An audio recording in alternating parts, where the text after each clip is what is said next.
नमस्कार फ्रेंड्स, आप सभी का नेशनल प्रथम एकेडमी में हार्दिक स्वागत है।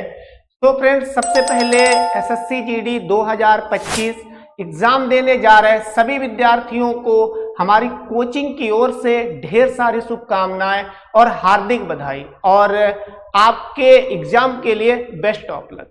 आज फ्रेंड्स हम इस टॉपिक पे बात करेंगे कि हम जो है अपने पेपर को बहुत अच्छी तरीके से कैसे कर सकते हैं ताकि आप 100% आप जो है सफल हो जाएं। ठीक है, और हमारे साथ में चंदा सर हैं।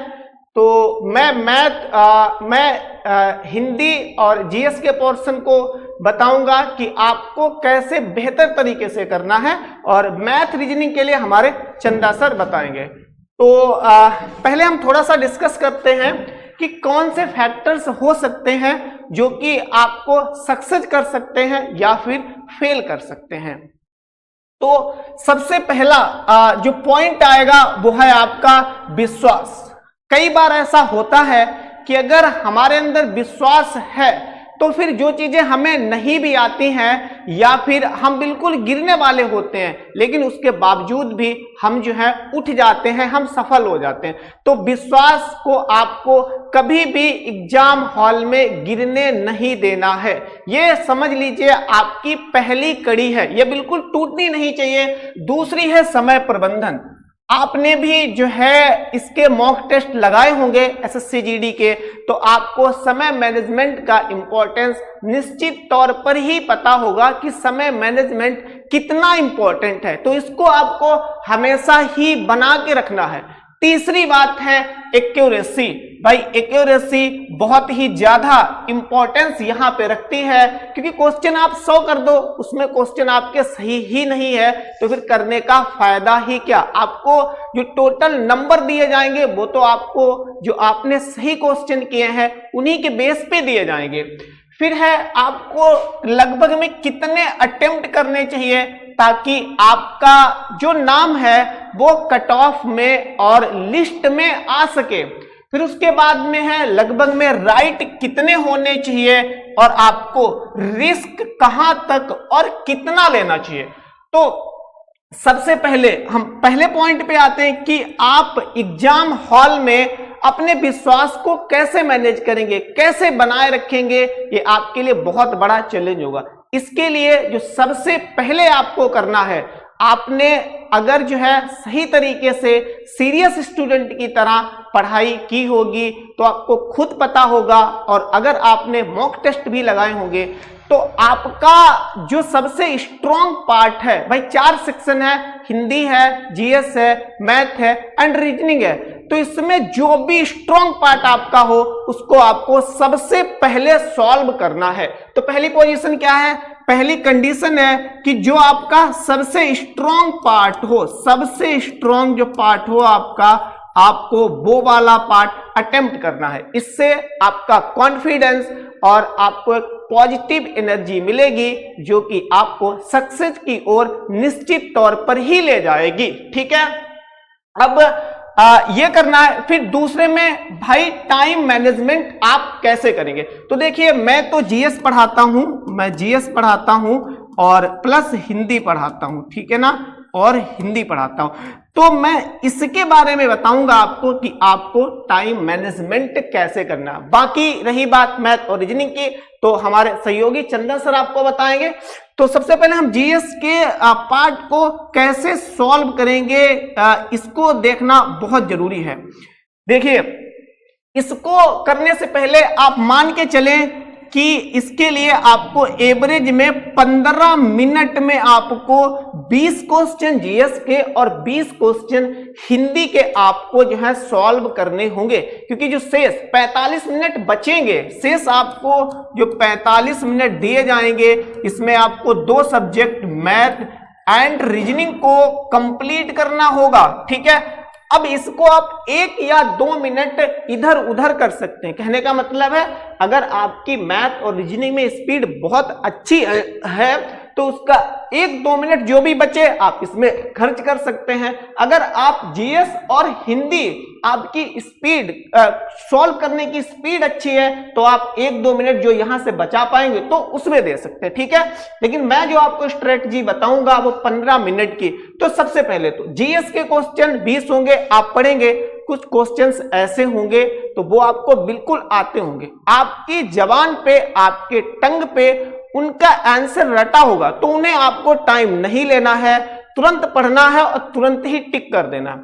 लेकिन मान लो 12 क्वेश्चन ऐसे थे जो आपको बिल्कुल 100% आते थे, ठीक है, तो वो तो आप पढ़ेंगे नो डाउट और आप टिक कर देंगे। लेकिन कुछ क्वेश्चन ऐसे होंगे, जैसे मान लो 8 क्वेश्चन ऐसे होंगे आपने पढ़े हैं लेकिन आप उनके आंसर प्रॉपरली नहीं निकाल पा रहे हैं, या फिर उनका उत्तर अभी आपके दिमाग में नहीं आ रहा है, हो सकता है थोड़े समय के बाद में आ जाए।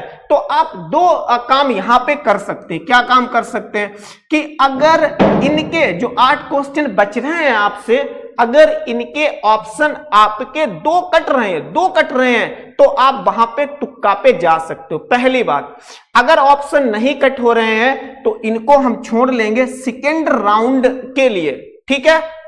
पूरे पेपर को हमें 2 राउंड में सॉल्व करना होगा। ऐसा मैं इसलिए कह रहा हूं क्योंकि आप इन्हें लेके नहीं बैठ सकते हो, इसके बाद में मैथ रीजनिंग टाइम टेकिंग होती है वहां पे, ठीक है। तो इतना हमें जो है करना है इसमें। और क्या कर सकते हो, ऑप्शन कट हिसाब से भी देख सकते हो और अपने हिसाब से भी वहां पे टाइम मैनेजमेंट कर सकते हो। हिंदी बहुत इजी आ रही है और इसमें बहुत अधिक टाइम नहीं लगना चाहिए, और इसमें आपको जो है 16 से 17 क्वेश्चन, 17 से 18 क्वेश्चन सही करने ही होंगे। हाँ, जीएस में मैं मान सकता हूं अगर आपका 15 से ज्यादा सही हो रहा है तो वहां पे बहुत रिस्क मत लेना। 15-16 मैं मान सकता हूं, मैं जीएस पढ़ाता हूं, मैंने भी लेवल देखा है, 16 क्वेश्चन इनफ होंगे। लेकिन अगर जीएस में 16-15 से कम आ रहे हैं तो आपको थोड़ा रिस्क लेना होगा। कहते हैं कि बिना रिस्क के हम कुछ भी नहीं जीवन में कर सकते, और सबसे बड़ा तो रिस्क वो होता है कि हम एग्जाम में रिस्क लेते ही नहीं है, ठीक है। तो हिंदी में मैं भी बता चुका हूं, जीएस में भी बता चुका हूं। अब बारी है हमारे चंदा सर की, जो कि मैथ और रीजनिंग के एक्सपर्ट हैं, तो वो आपको बताएंगे कि इस वाले पोर्शन में हम कम समय में अपना अच्छा स्कोर कैसे कर सकते हैं, ठीक है। आइए। जय साथियों, मैं चंदा सिंह आपको मैथ और रीजनिंग का टाइम मैनेजमेंट बताऊंगा। तो सबसे पहले मैथ और रीजनिंग में हमें टोटल टाइम कितना देना है, लगभग में 40 से 45। देखिए, कुछ कह नहीं सकते वहाँ पे कि हम 45 मिनट ही देंगे या इस पे 40 मिनट ही देंगे, तो लगभग में 40 से 45 मिनट देने हैं। तो मैं इस दोनों को अगर मैं डिवाइड करना चाहूँ, यदि मुझे मैक्सिमम 45 मिनट चाहिए तो मैथ में मैं 25 मिनट मान सकता हूँ और रीजनिंग में लगभग में 20 मिनट के आसपास, जिससे हम दोनों पोर्शन कंप्लीट कर सकते हैं। अब यहाँ पर बारी आएगी कि मुझे कितने क्वेश्चन करने हैं। अभी जैसा सर ने बताया कि ये जो पेपर है उसको मुझे 2 राउंड में क्लियर करना है। मैथ रीजनिंग के जो हैं 2 राउंड में क्लियर करने, तो मैथ के कम से कम 20 में से आपके 12 के आसपास, 10 से 12 क्वेश्चन, 10 से 12 क्वेश्चन ऐसे होंगे जो आपने बहुत ही अच्छे से प्रैक्टिस किए होंगे और आप उनसे अवगत होंगे कि ये कैसे लगाए जाएंगे। तो कम से कम 12 क्वेश्चन आप उनको 12 मिनट में सॉल्व कर सकते हैं। 1 मिनट से ज्यादा टाइम नहीं ले सकते आप। 12 क्वेश्चन आप 12 मिनट में यहाँ पर सॉल्व कर लेंगे मैथ के, और जो बचेंगे 8 क्वेश्चन उनको हम पेंडिंग में डालेंगे सेकंड राउंड, मतलब सेकंड राउंड के लिए, जो कि बहुत जरूरी है। वहां पे हम रुक, अगर हम बहुत अधिक पहली बार में ही उनको लेकर बैठ जाएंगे तो हमारा टाइम ज्यादा लगेगा। तो हमें क्या करना है, 12 मिनट में यहाँ से 12 क्वेश्चन हमको अटेम्प्ट करना है। उसके बाद हम यहाँ रीजनिंग वैसे इतना हार्ड कॉन्सेप्ट नहीं, इसमें 20 में आप 15 क्वेश्चन ऐसे होंगे जो आप आसानी से कर सकते हैं। 15 क्वेश्चन लगभग आसानी से कर सकते हैं। मैं 15 नहीं, यहाँ पर 13 ही मान रहा हूं। तो 13 क्वेश्चन यहाँ पर ऐसे होंगे जो आप लगभग में कितना भी समय दें तो 13 मिनट लग सकते हैं। 13 मिनट आपके लग सकते हैं। वैसे 13 मिनट लगने नहीं चाहिए, 10 मिनट का होना चाहिए। ये जो 13 क्वेश्चन होंगे 10 मिनट के होने चाहिए, क्योंकि ज्यादा क्वेश्चन इसमें लेवल नहीं आते हैं। बिल्कुल। तो रीजनिंग में देखूं यहाँ से 22 मिनट में जो है रीजनिंग और मैथ के जो 22 मिनट में है हम 25 क्वेश्चन अटेम्प्ट कर चुके होंगे। कितने? 22 मिनट में 25 क्वेश्चन अटेम्प्ट कर चुके होंगे। अब जो आपके क्वेश्चंस बचेंगे लगभग में, और यहाँ पे तुक्का वाले ने ये 100% एक्यूरेसी वाले जिन पे आपको फुली कॉन्फिडेंस हो, ठीक है, ये वो क्वेश्चंस हैं जो बिल्कुल ही सॉलिड हैं, जो आपने बहुत ही अच्छे तरीके से प्रिपेयर किए हैं, प्रैक्टिस किए हैं, वो क्वेश्चंस की बात कर रहा हूं। अब जो कम से कम आपके 8 क्वेश्चन मैथ में आपके कैसे 8 क्वेश्चन बचेंगे, और रीजनिंग में लगभग में वही 7 क्वेश्चन, 8 7 15 क्वेश्चन के आसपास बचेंगे।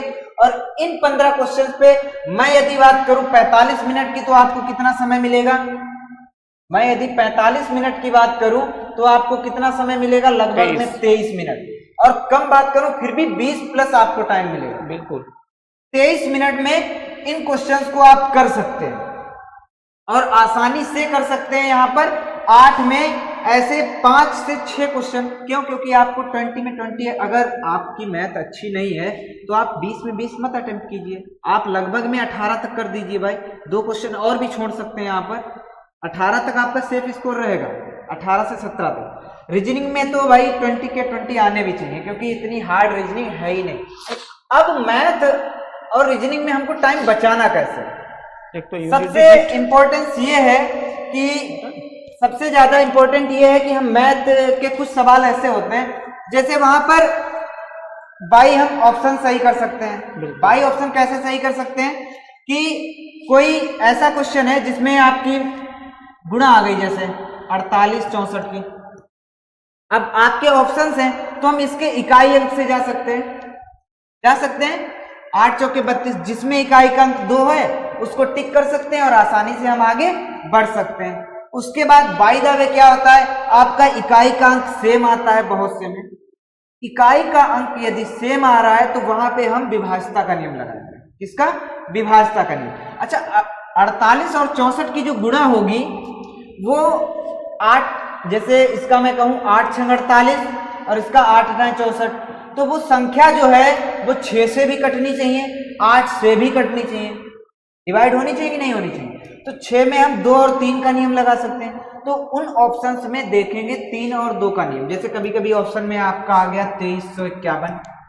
अब ये जो संख्या है आपकी, अब 2351 है, 2352 है, इस प्रकार से है, 2451 है।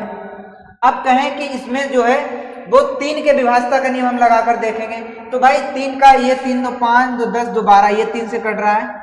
अब इकाई का अंक जैसे बाय द वे 1 आ रहा है, तो यहाँ पर इकाई के अंक 1 और 1 2 जगह है, तो इसमें हम क्या करेंगे, उसमें विभाज्यता का नियम लगाएंगे कि इसमें जो ऐसी कौन सी संख्या जो 3 से कट रही है, 3 2 5 और 10 और 1 11, ये संख्या जो है 3 से आपकी नहीं कट रही, तो वहां विभाज्यता के नियम से हम लगा सकते हैं, बिल्कुल लगा सकते हैं। तो ये हमको 2 नियम बहुत ही अच्छे तरीके से आने चाहिए। अच्छा, एक तो विभाज्यता का नियम और दूसरा आपका इकाई का नियम। कुछ चीज और भी है जहां पे मैथ और रीजनिंग के आपसे जो है क्वेश्चन डायरेक्टली उनका आंसर ना निकले, तो जो ऑप्शन है सभी ऑप्शन पे नजर जो है अपनी जरूर रखें, और ऑप्शन आप रखकर भी देख सकते हैं अगर आपके पास टाइम बचा है तो, उसका मतलब आपको सदुपयोग करना ही होगा। और जैसा कि चंदा सर ने बताया है, आप जो लास्ट का जो डिजिट होता है उसको भी ऑप्शन के हिसाब से ध्यान में रखेंगे, क्योंकि मल्टीप्लाई हो गई, जो उसका डिवीजन हो गया, तो वो आपके टाइम को बचाएंगे। और कुछ? हाँ बिल्कुल, यदि हम अपने समय का देखिए 60 मिनट आपके लिए बहुत होते हैं। देखिए जो करेगा, जिसकी स्पीड अच्छी है उसके लिए बहुत है, नहीं तो बहुत कम भी है और बहुत ज़्यादा भी है। जैसे तुक्का ही मारना हो तो 60 मिनट तो बहुत ही कम है, ऐसे में लगा दूंगा 20 मिनट में सभी तुक्का लगा के बाहर। लेकिन 60 मिनट में यदि हम मैनेजमेंट करें तो बहुत अच्छे से कर सकते हैं, जिस प्रकार मैंने मैथ में बताया है आपको, जिस प्रकार मैथ में आपको बताया है कि हमको मैथ में किन क्वेश्चंस को लिए कितना हमको टाइम देना। शुरुआत में कम से कम ऐसे हमको 12 से 13 क्वेश्चन से 15 क्वेश्चन तक ऐसे हमको छांटने, उसमें से सर्च करने जो मुझको 100% आते हैं, और जो 100% आते हैं उनमें बिल्कुल ही टाइम आपको नहीं लगना चाहिए भाई। जो आप अच्छे से प्रैक्टिस किए हैं, 2-4 बार लगाए हैं, उसमें आपको टाइम ज़्यादा नहीं लगना चाहिए। और उसके बाद जो टाइम टेकिंग है उनको मैं लास्ट के लिए रख रहा हूँ। उसको मैं 8-7-15 मिनट में लगभग में 15 क्वेश्चन के लिए 23 या 22-23-20 के आसपास आपको टाइम है, आराम से मैनेज कर सकते हैं। ऑप्शन के हिसाब से भी चेक कर सकते हैं, एलिमिनेशन मेथड भी, मतलब ऑप्शन कट करके भी आप जा सकते हैं। तो ये जो मेथड आप अपनाइए, मैं 100% तो नहीं श्योर हूँ लेकिन 90% जरूर है, आपका वहां पे टाइम मैनेजमेंट होगा और बहुत ही अच्छा स्कोर भी आएगा। उसके बाद में आपका सेफ स्कोर क्या रहेगा? जी बिल्कुल। जैसे आपका यहाँ पर सेफ स्कोर क्या रहेगा, जैसे कि अटेम्प्ट है और फिर आपका सेफ स्कोर कितना रहना चाहिए कि हमको कितने अटेम्प्ट करने चाहिए। देखिए, यदि आप लगभग में 50 से 60 अटेम्प्ट कर रहे हैं तो उसमें कोई प्रॉफिट नहीं है, तो उसमें तो आप पहले ही बाहर हो, क्योंकि इससे तो ज्यादा ही कट ऑफ हमारी जाती है। बिल्कुल। तो कम से कम मान के चलिए 70 से 75 क्वेश्चन आपने अटेम्प्ट करने हैं। 70 से 75 क्वेश्चन आपको 100% अटेम्प्ट करने, इससे कम यदि आप मतलब जिस पे आपको फुली कॉन्फिडेंस है कि आप कम से कम आपकी एक्यूरेसी 98-99% है, हाँ। तो आप 70 से 75 के बीच में अटेम्प्ट कर सकते हैं, ठीक है। और इतना करना भी होगा क्योंकि इतना ही 65 के ऊपर तो हमारी जो है क्वेश्चन की वो जो है कट ऑफ जाती ही जाती है, ठीक है। और उसमें जो है आपके कम से कम आपको मेरे ख्याल से 65 प्लस जो है राइट जो है क्वेश्चन करने ही होंगे। तो और कुछ बताना चाहते हैं? तो फ्रेंड्स, इन बातों का अगर आप ध्यान रखते हैं, जिसमें से विश्वास एक वो चीज है जो आपको बहुत ऊपर ले जा सकती है और बहुत नीचे गिरा भी सकती है। सो फ्रेंड्स, एक बार फिर से हमारी कोचिंग की ओर से आप सभी को आपके पेपर के लिए बहुत सारी ढेर शुभकामनाएं। Best of luck, have a bright future. Thank you very much.